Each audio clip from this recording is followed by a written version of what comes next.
Hello everyone. Jharkhand board class 6 का chapter 11 इसका प्रश्न उत्तर करेंगे। शल्य चिकित्सा के प्रवर्तक सुश्रुत।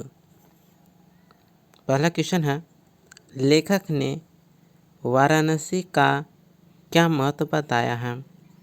इसका सही जवाब होगा, गंगा की निर्मल धारा से सहस्त्रों वर्षों से वाराणसी के आंचल में मचल मचल कर बहती रही है। प्राचीन काल में यह काशी राज्य की राजधानी थी। आज से लगभग 2500 वर्ष पहले यहाँ एक पाठशाला थी जहाँ आयुर्वेद की शिक्षा प्राप्त करने दूर दूर से विद्यार्थी आते थे। तो इसे नोट कर लें। अब आते हैं क्वेश्चन नंबर दूसरा की ओर। क्वेश्चन है, सुश्रुत संहिता क्या है? संक्षेप में परिचय दीजिए। सुश्रुत संहिता के बारे में संक्षेप में परिचय देना है। तो इसका सही जवाब होगा, आचार्य सुश्रुत द्वारा रचित सुश्रुत संहिता चिकित्सा ग्रंथ आयुर्वेद का एक महान ग्रंथ है।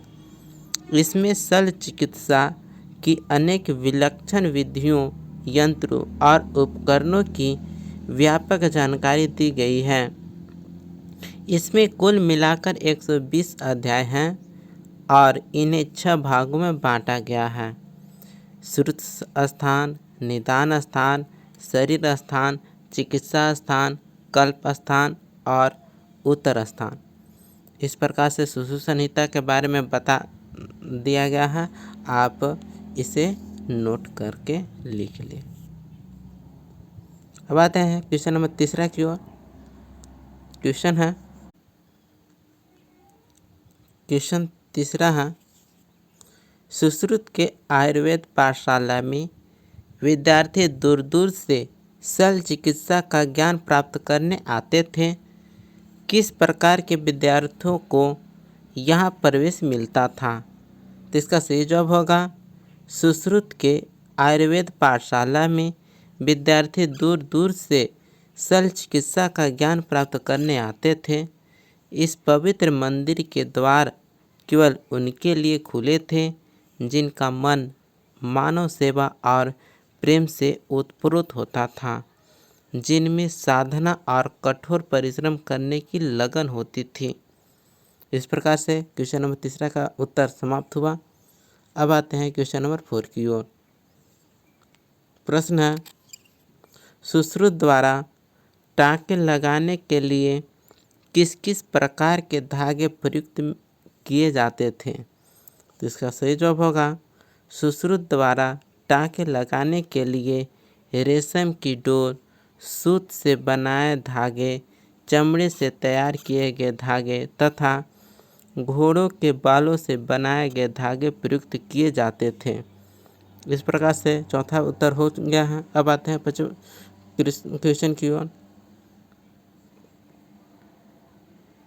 क्वेश्चन है, सुश्रुत फटे हुए आंतों का इलाज किस प्रकार करते थे? उनकी तकनीक को विलक्षण क्यों कहा गया है?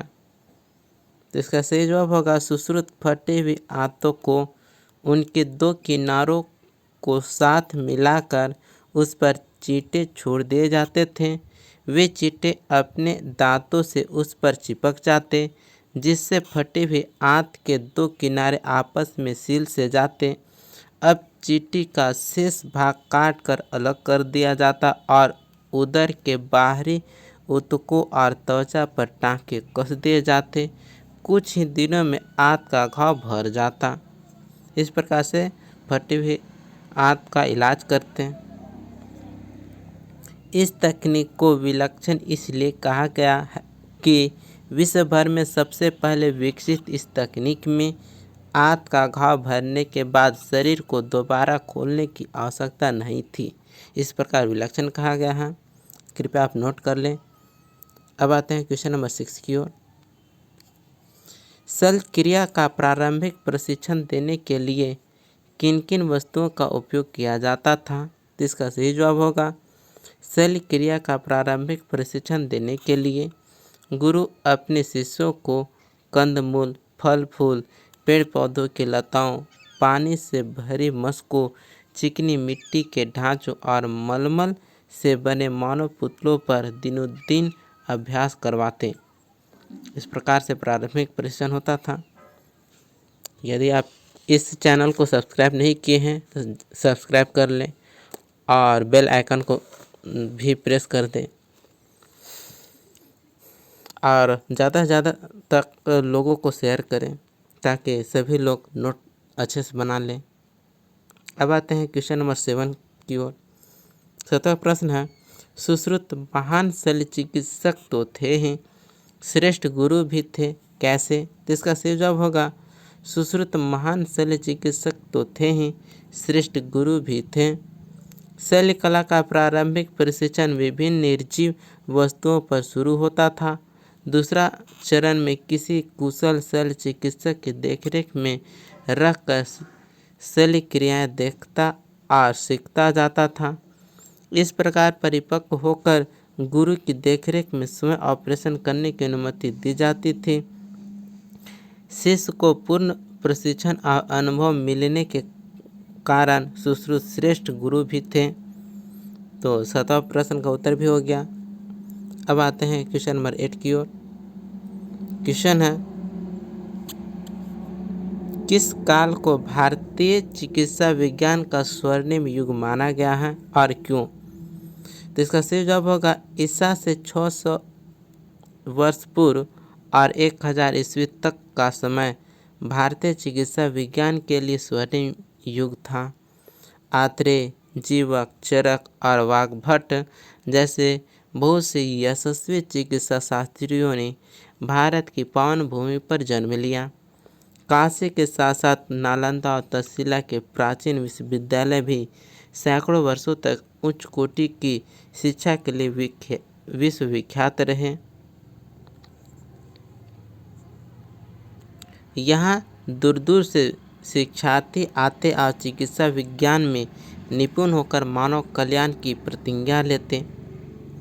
इस प्रकार से 8वां प्रश्न का उत्तर भी हो गया। आप है सो इसे नोट कर लें और इस वीडियो को ज़्यादा से ज़्यादा लोगों तक शेयर करें ताकि सभी लोग अपना नोट बना लें। मिलते हैं अगले वीडियो में, तब तक के लिए जय हिंद।